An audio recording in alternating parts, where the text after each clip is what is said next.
Welcome to the Practice Podcast, a show created by lawyers to help lawyers in life and business without all the complicated lawyer language.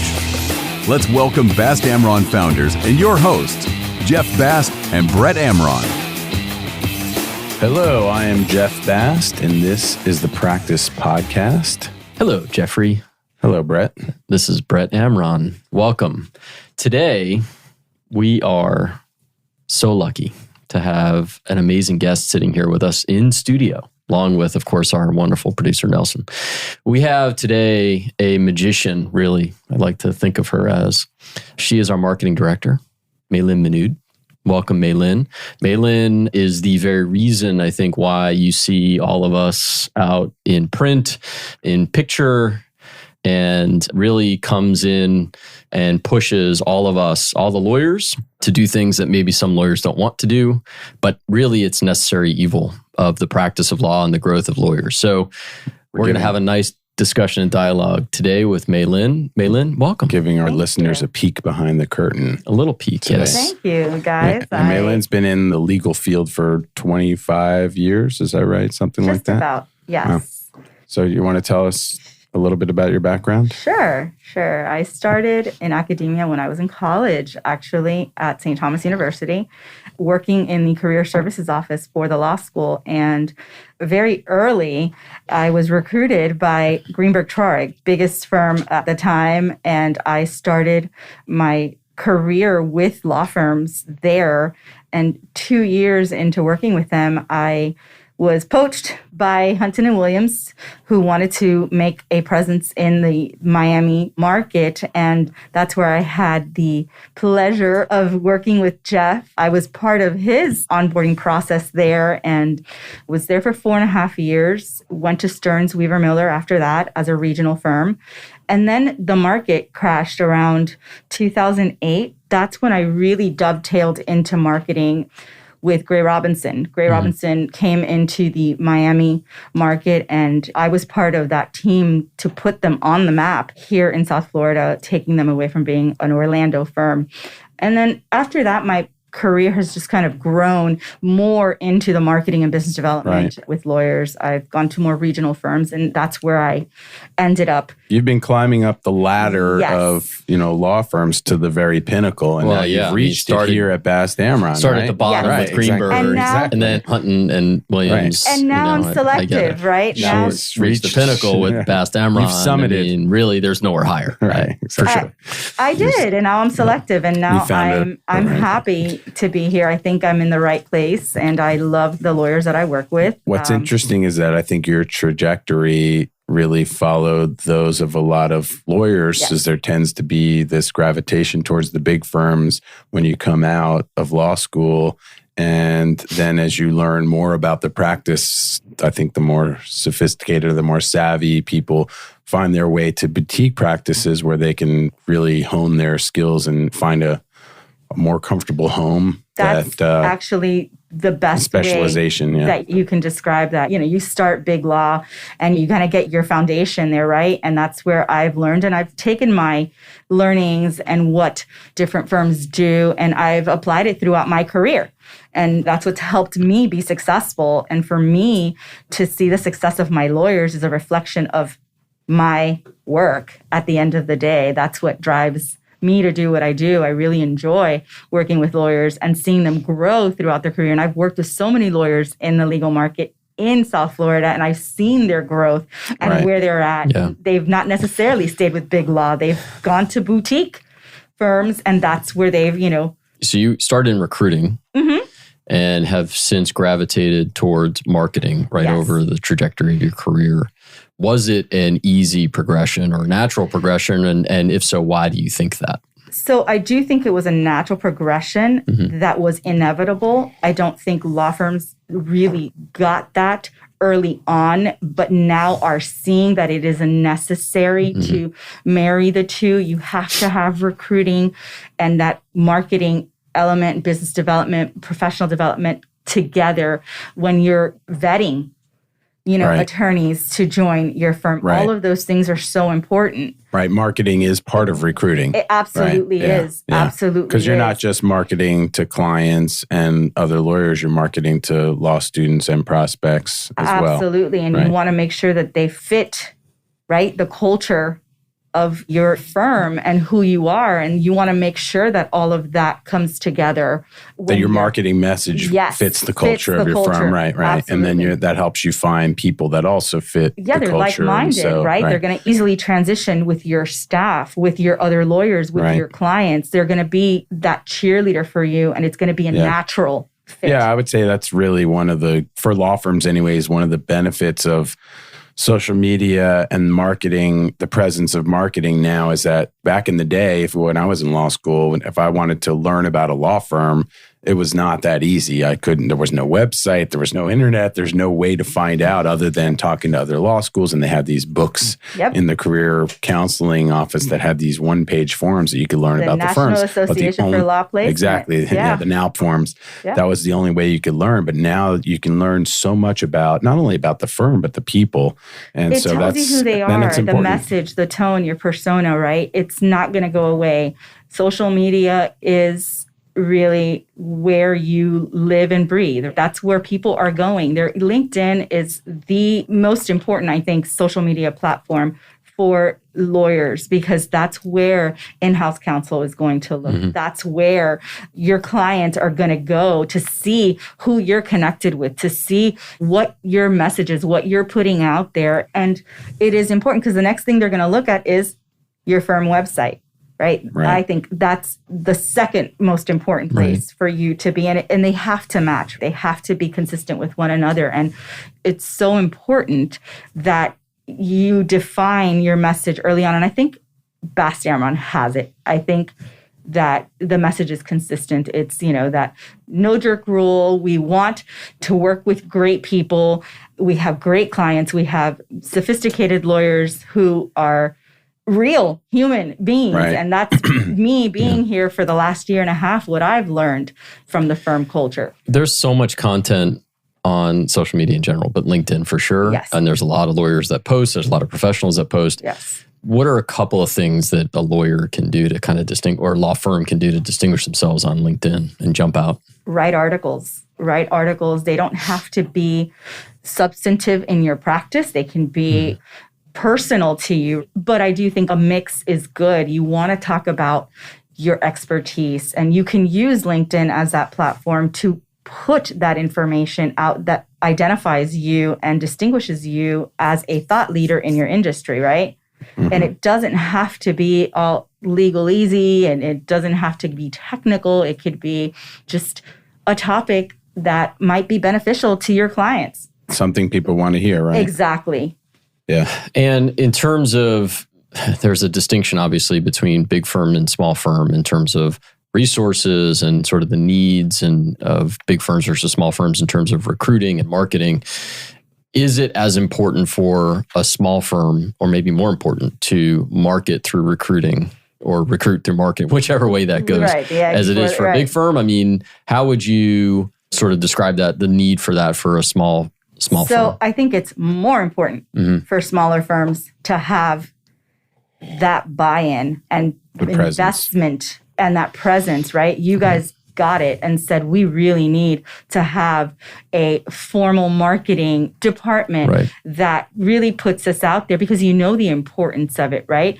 Greenberg Traurig, and I'll go back to them, or Hunt and Williams, they have names that have carried with them for years, right? Decades, you want to be in that same field, in that same playing field. You got to put in the resources and be strategic about it.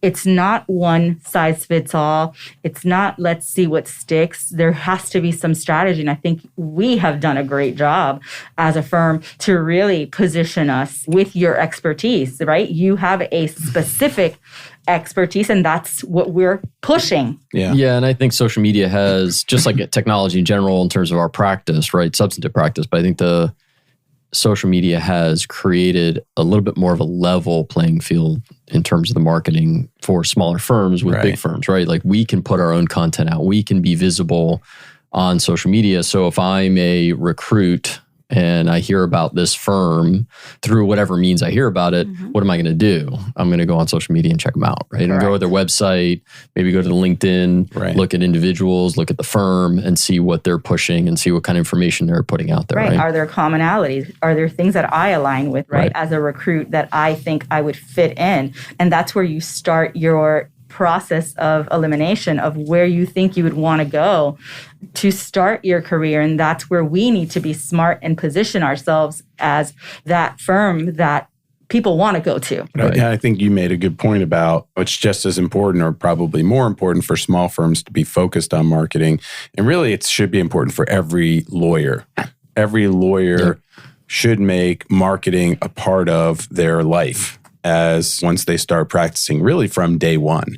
And we've talked about this maybe on other episodes, how the best model for marketing for young lawyers is stay in contact with your peers from law school as you graduate and they all go off to different places and remain in contact, keep those contacts, that's how you build a network. But with smaller firms, I think smaller firms tend to lag behind in allocating resources to marketing. So not that many small firms, firms our size have an in-house marketing director, for example. And we didn't for many years. We outsourced it for a long time until it took us a while to realize that, hey, this is something that we need to prioritize and bring somebody in to do it full time. And so, I think it's a great lesson for small firms. I agree with you. And I think you're absolutely right that young lawyers need to make this part of just their life as they start their careers. Law schools don't do a very good job of making this a priority, but it is, when you hit the real world and you start practicing, you got to focus on billable hours. That's important. Getting to know the culture, getting to know the personalities, who you're going to work with, what's going to work for you, what's not. But you have to start from the onset, that networking, marketing. Well, it's interesting because they're marketing. The law schools themselves are marketing to the law students, to potential law students, but they're not teaching their students hey, you got to do this when you leave too. The importance of that, right? Right. I mean, and there's so many different aspects to being a lawyer that law schools in general don't teach, right? And I get it. There's a wide array of areas, but obviously, like you said, billing hours, but to me, that's substantive law, like honing your craft. Right. As a lawyer. And then in some respects, it's management, running a business and managing people and operations. And then the marketing side. Right. Those are really three different areas. They bleed over each other, but you could be a really good lawyer and have no idea how to manage a firm and manage people. And that's okay too. And you may not have any interest or idea how to market either. Right. And I've worked with many lawyers that fall into that category. Right. And you work with them and you take whatever assets they have and whatever they can contribute and you use that as part of the overall message as you're pushing out your firm's bench strength. So that's what I think gives me that leverage because I've worked with so many different lawyers in so many different levels that I know, okay, it may not work for one. What may work for another may not work for one. So I take the experiences and I use them when it's important to push them out in a way so that they can feel that they're part of something. But I think a lot of great points in there. And there's a couple. One is that the idea that marketing is not one size fits all, even within the same firm. Right. You look around our firm, not everyone's going to want to write a blog for you. And not everyone's going to want to be a speaker on a panel. And so you as a marketing director have to find the right fit for each person. And they also have to find the right fit. To me, I think the number one thing that a marketing director does for a law firm is make it easy for the lawyers to do marketing because it's not easy just to start from scratch on your own. But when you say, hey, Jeff, can you write an article about a topic? And you give me the topic, that's pretty easy. But if you say, Jeff, go find a topic and go write an article, it's a little, it's intimidating. So I've heard it's challenging that word for people. So you facilitate. Well, and it's, I got this client work I have to do. And so, that's a great point. I can't do that. I would think that's your number one hurdle, right? I'm going to push that to the side. And I get that. Lawyers want to do marketing when they think marketing is something you do when you're not busy. Right? Only when you're not busy. Actually, to the contrary, right? And I know you're shaking your head. Oh, yeah. No. You got to be doing marketing all the time. Little bits of it, right? There's no formula. at all for success. You just have to build your foundation and build your brand and then align it with the firm that you're with. And I work with lawyers on that. And it's hard for them sometimes, but I know what I need to do, and giving them an article, doing the research for them and saying, hey, listen, this is a trending topic. This is where you need to put yourself as a thought leader and give your input, and we'll put it out there for you. And you start that way. Hey, I think you need to be part of this panel because it's a great opportunity for you to speak.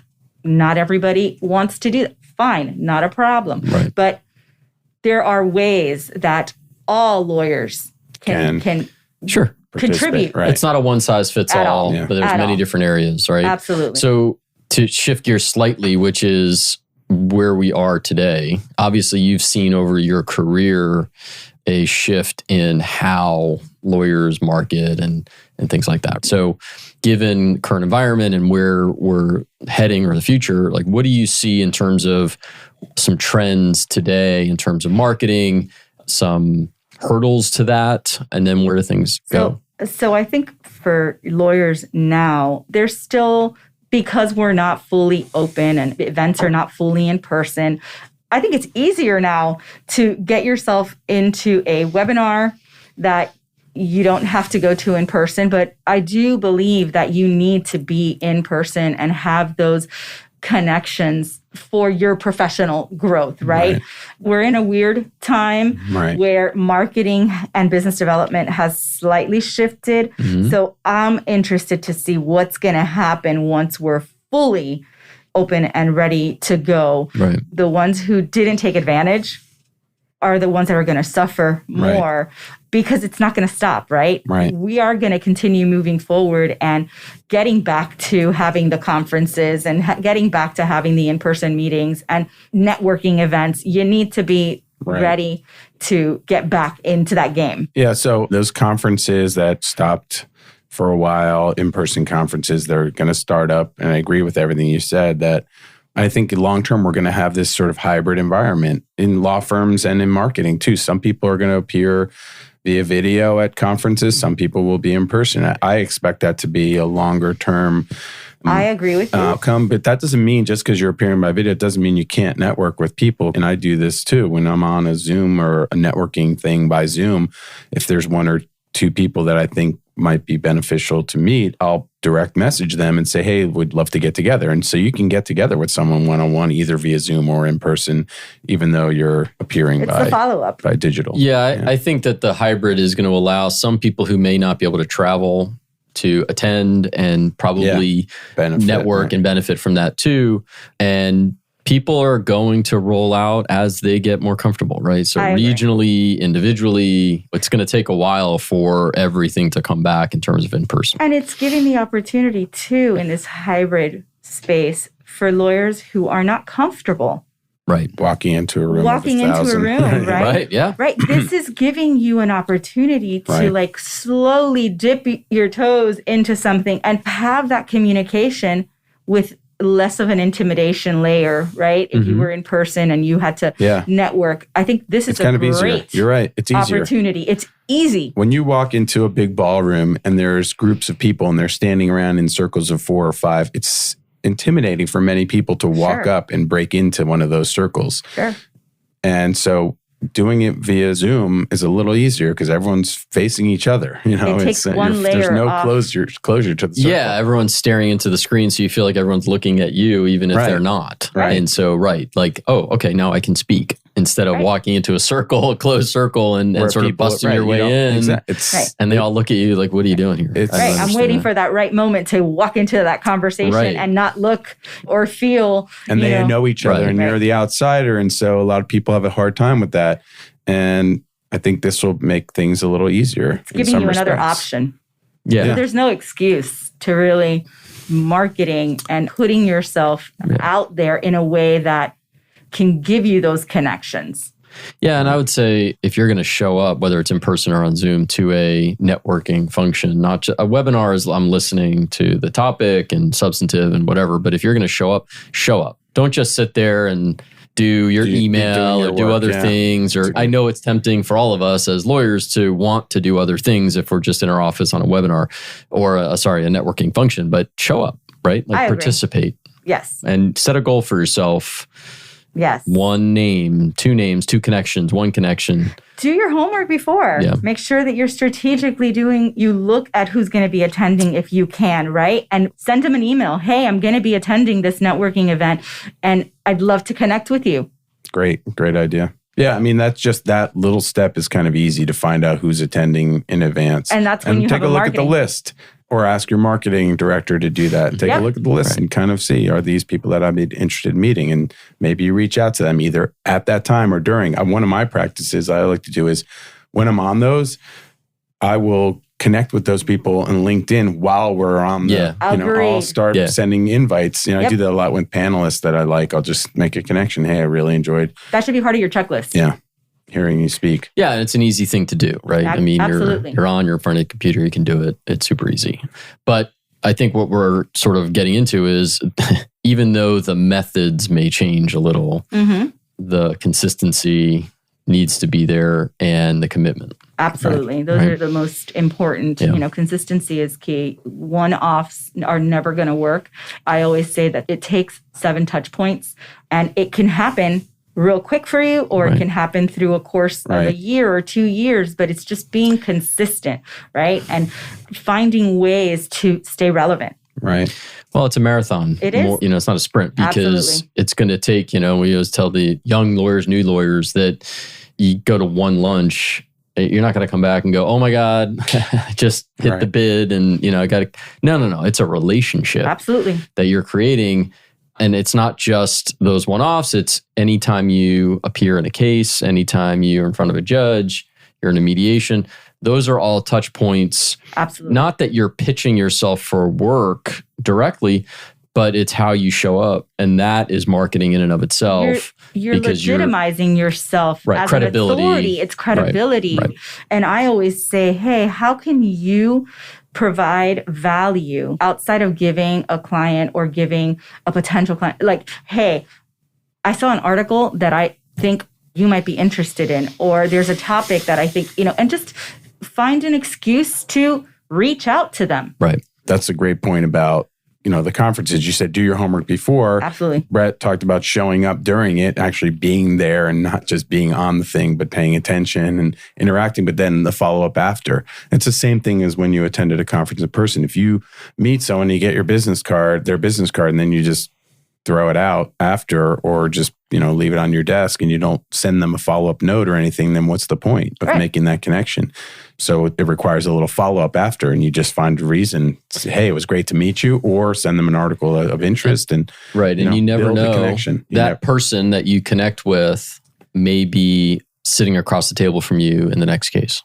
Yeah, of course. Yeah. Maybe they bring you into it. Or maybe they bring you in, but you next show up and you see this pretty, oh my God, remember when we went to this event and we met, blah, blah, as an instant connection. And that's building the relationship, right? And the credibility and being a thought leader and things like that. Marketing is farming, not hunting, right?